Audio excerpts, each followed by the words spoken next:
ಆತ್ಮೀಯ H16 news ಅರ್ಥಾತ್ ಹೇ ಸೀತಾರಾಮಗೆ ಸ್ವಾಗತ. ನಾನು ನಿಮ್ಮವ MI ಅಥವಾ ಮಲ್ಲಪ್ಪ ಜೋತಾವರ್. ಆದ್ಮೇಲೆ ಈಗ ತಾವು ದಿನ ಸುದ್ದಿಗಳನ್ನ ಅದರ ಜೊತೆಗೆ ವಿಶೇಷತೆಗಳನ್ನ ನೋಡ್ತಾ ಹೋಗಿ ವಿಶೇಷ ಈ ಮೊದಲನೇ ಸುದ್ದಿಯನ್ನು ನೋಡಿ.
ಮೈಸೂರು ಸಕ್ಕರೆ ಕಂಪನಿ ರೀತಿಯಲ್ಲಿ ನೀವು ಕೊಡಿ ಅಂತಕ್ಕಂಥ ಒತ್ತಾಯವನ್ನು ಮಾಡಿದ್ರೆ ಖಂಡಿತವಾಗ್ಲೂ ನಿಮಗೆ ಅವರು ಸಹಕಾರ ನೀಡ್ತಾರೆ, 50 ರೂಪಾಯಿ ಪ್ರೋತ್ಸಾಹ ಧನ ನೀಡ್ತಾರೆ ಅಂತಕ್ಕಂಥ ಒಂದು ಮನವಿಯನ್ನು ನಮ್ಮೆಲ್ಲ ರೈತ ಬಾಂಧವರಿಗೆ ಕಬ್ಬು ಬೆಳೆಗಾರರಿಗೆ ವ್ಯಕ್ತಪಡಿಸ್ತಾ ಈ 26-27ನೇ ಸಾಲಿನಲ್ಲಿ ಯಶಸ್ವಿಯಾಗಿ ಕಬ್ಬು ನುಡಿಸ್ತಕ್ಕಂಥ ಕಾರ್ಯಕ್ರಮನ ನಾವು ಮಾಡ್ತೀವಿ.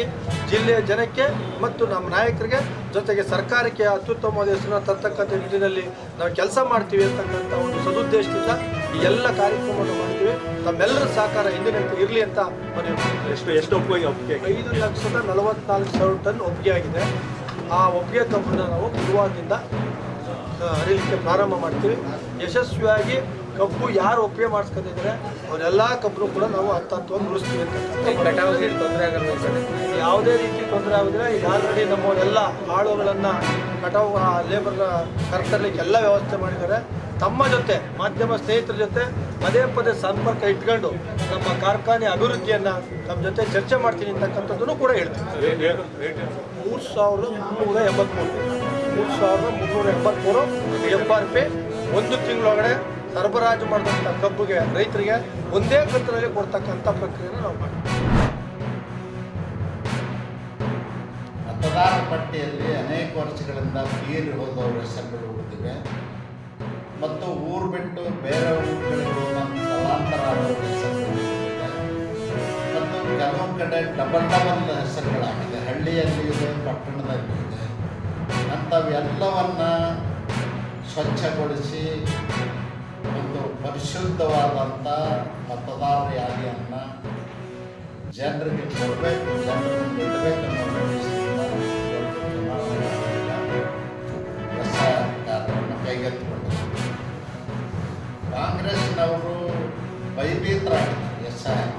ಯಾತಕ್ಕಾಗಿ ಭಯಭೀತರಾಗಿದ್ದಾರೆ ಒಂದೇ ಒಂದು ಮುಖ್ಯ ಕಾರಣ, ಈ ದೇಶದ ಲೋಕಸಭೆಯ ಪ್ರತಿಪಕ್ಷದ ನಾಯಕ ರಾಹುಲ್ ಗಾಂಧಿ ಅವರು ಬೇರೆ ದೇಶದ ಪೌರತ್ವವನ್ನು ಪಡ್ಕೊಂಡಿದ್ದಾರೆ. ದ್ವಿಪೌರತ್ವ ಇರೋದ್ರಿಂದ ಈ SIRನಲ್ಲಿ ಅವರು ಗುಟ್ಟು ರಟ್ಟಾಗ್ತದ, ಅವರ ಲೋಕಸಭೆ ಸ್ಥಾನಕ್ಕೂ ಗುರುತು ಬರ್ತದೆ. ಮತ್ತು ಬೇರೆ ದೇಶಗಳಲ್ಲಿ ಪೌರತ್ವ ಹೊಂದಿರುವುದರಿಂದ ಅವರು ಲೋಕಸಭೆಗೆ ಆಯ್ಕೆ ಆದದ್ದು ಕೂಡ ಅನರ್ಹರಾಗ್ತದೆ ಅನ್ನೋ ಭಯಭೀತಿಯಿಂದ ದೇಶದ ಉದ್ದಕ್ಕೂ ಗೊಂದಲವನ್ನು ಸೃಷ್ಟಿ ಮಾಡ್ತಾರೆ. 1994ರಿಂದಲೂ ರಾಹುಲ್ ಗಾಂಧಿ ಅವರು ಬ್ರಿಟಿಷ್ ಪೌರತ್ವವನ್ನು ಹೊಂದಿದ್ದಾರೆ. ಅದನ್ನು ಮುಚ್ಚಿಟ್ಟಿದ್ದಾರೆ. ಚುನಾವಣೆ ಆಯೋಗಕ್ಕೂ ಬಹಿರಂಗಪಡಿಸಿದ್ದಾರೆ. ಅವರು ಚುನಾವಣೆ ಸ್ಪರ್ಧೆ ಮಾಡೋ ಕಾಲಕ್ಕೂ ಅಫಿಡವಿಟ್ನಲ್ಲಿ ತಿಳಿಸಿಲ್ಲ. ಹೀಗಾಗಿ ಅವ್ರಿಗೊಂದು ದೊಡ್ಡ ಭಯ ಹುಟ್ಟಿದೆ. ಆ ಕಾರಣಕ್ಕಾಗಿ ಇದನ್ನು ವಿರೋಧ ಮಾಡ್ತಕ್ಕಂಥದ್ದು, ಗೊಂದಲ ಸೃಷ್ಟಿ ಮಾಡ್ತಕ್ಕಂಥದ್ದು. ಇನ್ನೊಂದು ಅಲ್ಪಸಂಖ್ಯಾತರಿಗೆ, ದೀನದಲಿತರಿಗೆ, ಬಡವರಿಗೆ ತಪ್ಪು ಸಂದೇಶ ಕೊಡ್ತಕ್ಕಂಥ ಕೆಲಸವನ್ನು ಮಾಡ್ತಾರೆ. And I welcome Shri Anil Kumar, AC Under Secretary. And I welcome sir. And in that women worker are 91,000. We have already completed 80% of the EQIC for all our model to the village visits.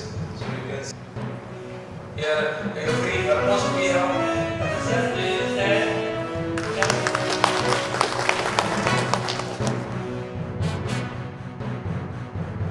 see all the active workers.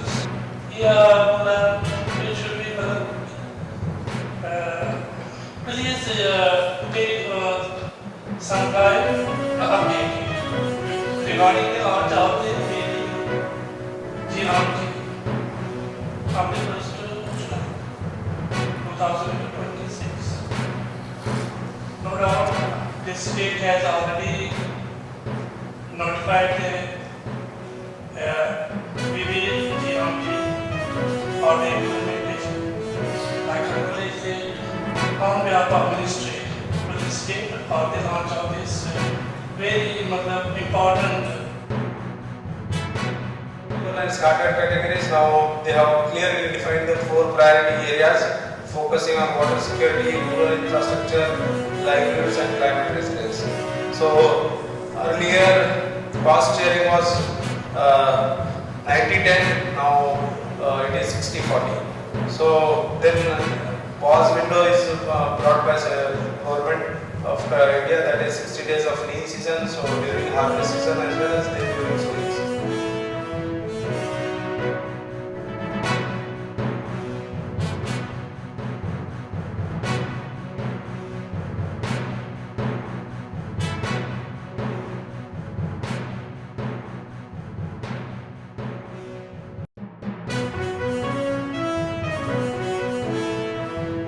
ತಾವೆಲ್ಲ ಇಲ್ಲಿವರೆಗೆ ಸುದ್ದಿಗಳನ್ನು ನೋಡಿದಿರಿ, ಜೊತೆಗೆ ವಿಶೇಷ ಘಟನೆಗಳನ್ನು ಸಹ ನೋಡಿದಿರಿ.